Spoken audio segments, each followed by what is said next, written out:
नमस्कार, मी रेणू. तुमच्यासाठी मी आज खास व्हिडिओ घेऊन आलेले आहे. मागच्या व्हिडिओंना तुम्ही खूप छान रिस्पॉन्स केला. पुन्हा एकदा तुमच्यासाठी खूप छान असं पाऊच घेऊन आले आहे. हे पाऊच तुम्ही मेकअप पाऊच म्हणून किंवा पेन्सिल और स्टेशनरी किंवा ट्रॅव्हलिंगमध्ये नेण्यासाठी, गोळ्या किंवा काहीही ठेवण्यासाठी तुम्ही यूज करू शकतात. खूप सुंदर असं तुमच्यासोबत शेअर केलं आहे.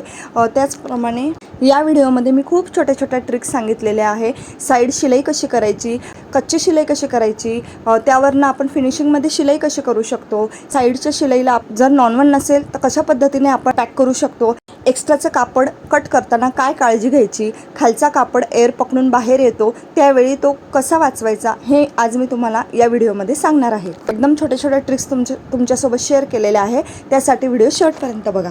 त्यासाठी मी असं ब्लाऊज पीसमधून उरलेला कापड घेतला आहे. असा पीस कोणाकडेही असतो. आपण कुठल्याही साडीवर मॅचिंग असं ब्लाऊज स्टिच करत असतो. त्यामधूनच हा स्क्वेअर मी काढून घेतलेला आहे. येथे मी स्पंजचा यूज करणार आहे, म्हणजेच फोम शीटचा. लायनिंगसाठी मी कॉटनचं अस्तर घेतलेलं आहे. मेन फॅब्रिकपेक्षा थोडं जास्तीचं मी कट करून घेतलं आणि एकमेकांवर असं ठेवून घेतलं. फॅब्रिकला चारही बाजूने शिलाई करून घेते. शिलाई करताना व्हिडिओत दाखवते आहे त्या पद्धतीने कापड एकसारखं बाजूला करत जायचं, म्हणजे त्यातली एअर बाजूला करत आपल्याला शिलाई करायची आहे.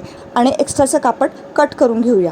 आता कट करताना एक काळजी घ्यायची आहे की साईडला जो कापड आहे तो खालचा कापड बाहेरच्या बाजूला येतो एअर पकडून, तर तो येत नाही ना हे बघायचं आणि मग कट करायचं आहे. एक्स्ट्राचं कापड कट करतो तेव्हा एकदम फिनिशिंग छान येते. असा आपला स्क्वेअर तयार झालेला आहे. यावर तुम्ही चेक्सही करू शकता. आता तुम्हाला मी एक्झॅक्ट मेजरमेंट दाखवते. उंचीला 11 इंच आणि रुंदीला 10 इंच, याचा तुम्ही उलटही करू शकता. उंचीला 10 इंच आणि रुंदीला 11 इंच असंही घेऊ शकता. आता काय करायचं आहे, मी याला प्लेनच ठेवलेलं आहे. येथे तुम्ही रबर शीटही यूज करू शकता किंवा कॅनव्हसही यूज करू शकतात.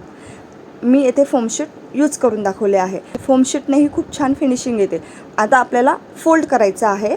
मी दाखवते त्याप्रमाणे फोल्ड केलं आणि पिनअप करून घेतलं. कारण की काय आहे, हा कपडा थोडा स्मूथ आहे, तो सटकेल म्हणून मी पिनअप करून घेतले आहे. आता 1-1 इंचावर मी मिडलला स्क्वेअर करून घेतला. 1 इंच आडवं आणि 1 इंच उभा असा दोन्ही बाजूला स्क्वेअर करून घेतला. आणि आता येथे एक ट्रिक आहे. वरची आपण जेथे झिप लावतो त्या वरच्या बाजूने अर्धा इंचावर आपल्याला मार्क करायचं आहे. वरच्या बाजूने अर्धा इंच ते खाली जो आपण 1 इंचाचा स्क्वेअर केला आहे तिथपर्यंत अटॅच करायचं आहे. आता अर्धा इंचावर मार्क केल्यावर असं स्केल किंवा टेप ठेवून आपल्याला मार्क करून घ्यायचं आहे. स्क्वेअरपासून येथे मार्क करून घेतल्यानंतर आपल्याला तो कापड कट करायचा आहे. सर्वात पहिले स्क्वेअर कट करून घ्यायचे आहे. दोन्ही बाजूचे स्क्वेअर एकदम व्यवस्थित कट करायचे आहे. जर तुम्हाला बेस मोठा हवा असेल तर तुम्ही येथे 1.5 इंचाचा स्क्वेअर पण घेऊ शकतात. आता स्क्वेअर कट करून झाल्यानंतर दोन्ही बाजूला आपण क्रॉस मार्क केलेला आहे तो कट करायचा आहे.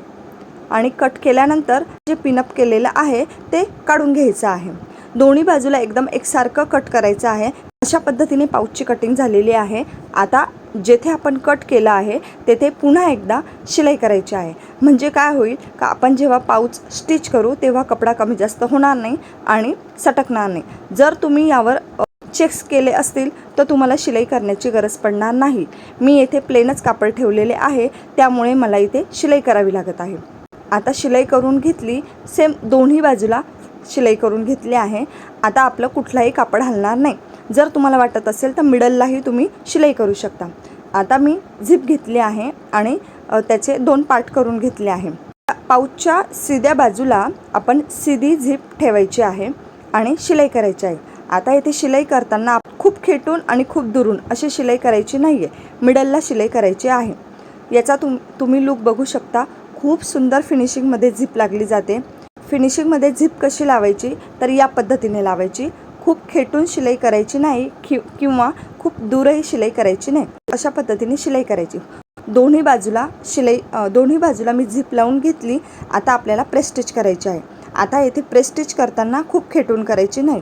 थोडं गहूभर अंतर ठेवून शिलाई करायची, जेणेकरून रनर जेव्हा आपण मागे पुढे करू तेव्हा कपडा अटकणार नाही. दोन्ही बाजूला मी झिप लावून घेतली, प्रेस स्टिच करून घेतली आणि एक्स्ट्राची जी झिप होती ती कट करून घेतली. आता रनर टाकायचे आहे. एकदम इझी पद्धतीने रनर टाकले आहे. जर तुम्हाला रनर कसे टाकायचे बघायचे असेल तर मी लास्ट व्हिडिओमध्ये सांगितले आहे, एकदम सावकाश पद्धतीने दाखवले आहे. बघा मी रनर टाकून घेतले आणि पुन्हा एकदा काढून घेतले. म्हणजे काय तर मी एकदा चैन लॉक करून घेतली. आता पुन्हा एकदा रनर टाकून घेते आणि आपल्याला शिलाई करायला आता सोपं होईल. आता पाऊच उलट करून घेऊया.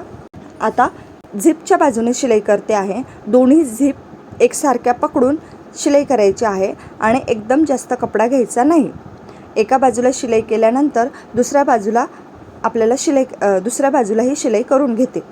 दोन्ही बाजूला शिलाई करून झाल्यावर एकदा चेक करायचं आहे की दोन्ही कपडे शिलाईमध्ये आलेले आहेत की नाही. हो, येथे बऱ्याच वेळा काय होतं, घाईघाईमध्ये आपण शिलाई करतो आणि बघा इथे तुम्हाला दिसत असेल शिलाई केल्यानंतर एका बाजूचा कपडा निसटलेला आहे. पुन्हा एकदा उलट करून शिलाई करायची. जेव्हा आपण डबल शिलाई करतो तेव्हा एकाच बाजूने करायची नाही. एका बाजूने केल्यानंतर कपडा उलट करायचा आणि मग शिलाई करायची. याने आपल्याला अंदाज येतो की शिलाई पॅक झालेली आहे की नाही. आता दोन्ही बाजूला शिलाई करून घेतली आणि एक्स्ट्राचं कापड आहे ते कट करून घेतलं. 1 इंचाची पट्टी घेतली आहे, ती डबल फोल्डमध्ये लावायची आहे. ती कशा पद्धतीने लावायची, एक फोल्ड द्यायचा, त्यामध्ये जी पाऊचची शिलाई आहे ती ठेवायची आणि वरतून दुसरा फोल्ड, अशा पद्धतीने शिलाई केली तर एकदम बारीक पट्टी लागते आणि शिलाईही कमी घेतली जाते. आता आपल्याला बेस बनवायचा आहे. तर बेस बनवताना काय करायचं का, मी इथे शिलाई केली नसल्यामुळे थोडा कपडा मागे पुढे झालेला आहे. दोन्ही बाजूला मार्क करून घेतलं, नॉचेस देऊन घेतले आणि तो मार्क आणि वरची पट्टीची शिलाई हे सेंटरला ठेवून शिलाई करायची आहे. म्हणजे बेस एकदम एकसारखा होतो. जेव्हा मी फायनल लुक दाखवेल तेव्हा तुम्हाला नक्कीच समजेल का बेस एकसारखा कसा येतो. दोन्ही बाजूला शिलाई करून घेतली. दोन्ही बाजूला येथे पण पट्टी लावायची आहे. पाऊचची शिलाई पॅक होईल आणि फिनिशिंगमध्येही दिसेल. आता पाऊच उलट करून बघूया. पाऊचचे जे एजेस आहे, कोपरे आहेत, ते खूप सुंदर निघालेले आहे. झिप आहे, झिप बाहेरच्या बाजूने करायची आहे. कोपरे काढून घ्यायचे आहे. रनर बाहेरच्या बाजूला काढायचा आहे. फॅब्रिकचा लुक बघा, हायलाईट होतो आहे. स्पंज वापरून सुद्धा खूप सुंदर हे पाऊच उभं राहतं. सगळ्यात बेस्ट म्हणजे पेन्सिल पाऊच म्हणून यूज करू शकता. मी तुम्हाला काही स्टेशनरी ठेवून दाखवते. आणि हो, अजून एक ऑप्शन ॲड झालेला आहे आपल्या चॅनलला, हाईप. तर नक्की हाईप करायला विसरू नका. व्हिडिओ आवडला असेल तर लाईक करा, शेअर करा. भेटू पुढच्या व्हिडिओमध्ये. चलो बाय.